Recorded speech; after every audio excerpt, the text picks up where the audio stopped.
Cette sourate, sourate al-Mulk, a été révélée au prophète Mohammed alors qu'il se trouvait à la Mecque. Elle est appelée celle qui préserve, al-Waqiya, et elle est appelée celle qui sauve, al-Munjiya, parce que le fait de la réciter est une cause pour être sauvé du châtiment dans la tombe. Cette sourate comporte 30 versets, et le messager de Allah alayhi salatu wassalam, a dit à son sujet Suratun fil Qur'an, 30 aya, shafa'at li sahibiha hatta ghufira lah, tabarakalladhi biyadihi al-mulk. C'est-à-dire qu'il y a une sourate dans le Coran qui comporte 30 versets. Elle intercède en faveur de celui qui la récite jusqu'à ce qu'il lui soit pardonné. Et cette sourate, c'est Tabarakalladhi biyadihi al-mulk, sourate al-Mulk. At-Tirmizi a rapporté qu'un compagnon du prophète alayhi salatu wassalam avait monté sa tente au-dessus d'une tombe sans savoir qu'elle se trouvait à cet endroit-là. Alors que ce compagnon était à l'intérieur de la tente, il a entendu la récitation en provenance de la tombe de la sourate al-Mulk. Ce compagnon, il est parti après ça auprès du messager de Allah et il lui a raconté ce qui lui était arrivé. Le messager lui a alors répondu, c'est celle qui protège, celle qui sauve la personne du supplice de la tombe. Il est cité au sujet de Uthman ibn Affan, le compagnon du messager de Allah, celui à qui le prophète a annoncé la bonne nouvelle qu'il est parmi les gens du paradis. Que quand Uthman se rendait dans les cimetières auprès des tombes, il pleurait jusqu'à mouiller sa barbe de ses larmes. Quand ils lui ont demandé pourquoi il pleurait, il a répondu « Si tu échappes au supplice de la tombe, tu auras échappé à quelque chose de très grave.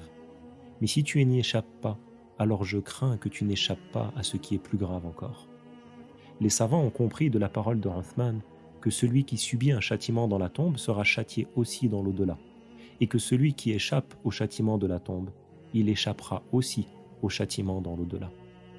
Après sa réponse, Uthman a cité une parole du messager de Allah, alayhi salatu wassalam, dans laquelle il a dit à ses compagnons « Al-qabru awwalu manazil al-akhirah », c'est-à-dire que la tombe, c'est la première des étapes de l'au-delà. « Fa-in naja minhu, fama ba'dahu aysaru minhu », c'est-à-dire que celui qui n'est pas châtié dans la tombe, alors ce qui viendra après la tombe, ce sera facile pour lui.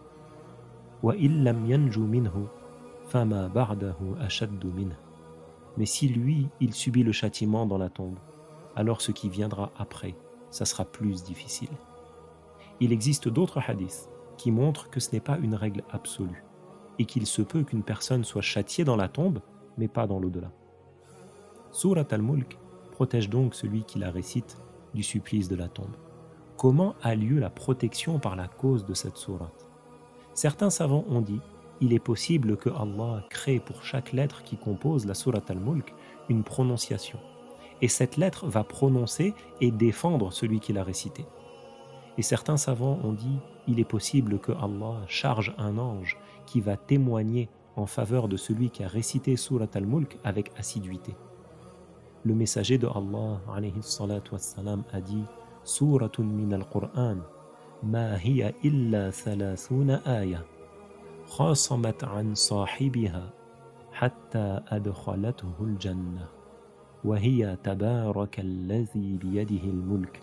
C'est-à-dire qu'il y a une sourate dans le Coran qui ne comporte que 30 versets, mais qui vont défendre celui qui les récitait jusqu'à le faire entrer au paradis. Et il s'agit de sourate Tabarak. Le prophète a dit « Wadittu annaha fi jawfi kulli insanin min ummati » c'est-à-dire je souhaite que sourate al-Mulk soit dans le cœur de chaque personne de ma communauté. Abdullah ibn al-Abbas, le cousin du messager de Dieu, a un jour dit à son serviteur Ikrima « Est-ce que tu veux que je te récite un hadith qui te réjouisse le cœur ?» Puis il lui a dit « Récite Tabarakalladhi biyadihi al-mulk, enseigne-la à ta famille, enseigne-la à ta femme, à tes enfants, à tes voisins, parce que c'est celle qui sauve. » Celui qui récite cette sourate chaque nuit, il gagne ce qui est promis dans le hadith. Celui qui entend le grand mérite qu'il y a à réciter la sourate al-Mulk chaque nuit, d'une récitation qui soit correcte, mais qui ne consacre pas du temps pour la mémorisation ou pour la récitation de cette sourate.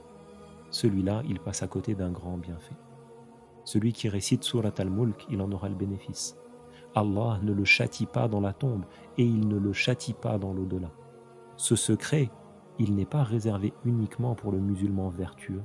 Le musulman vertueux, celui qui fait les devoirs et qui se garde de commettre les péchés, celui-là, Allah le protège du châtiment dans la tombe, même s'il ne récite pas Surat al-Mulk, puisque le vertueux a obéi complètement à Allah.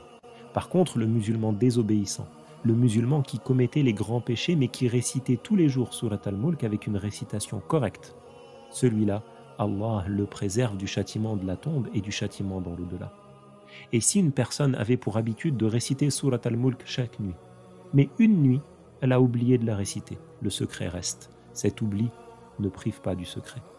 Que l'on profite de notre temps pour mémoriser chaque jour un verset de cette sourate, pour avoir terminé sa mémorisation à la fin du mois, Inch'Allah tabaraka wa ta'ala. Que Dieu nous accorde d'obtenir le bienfait de la récitation de cette sourate et qu'il nous accorde le paradis sans châtiment.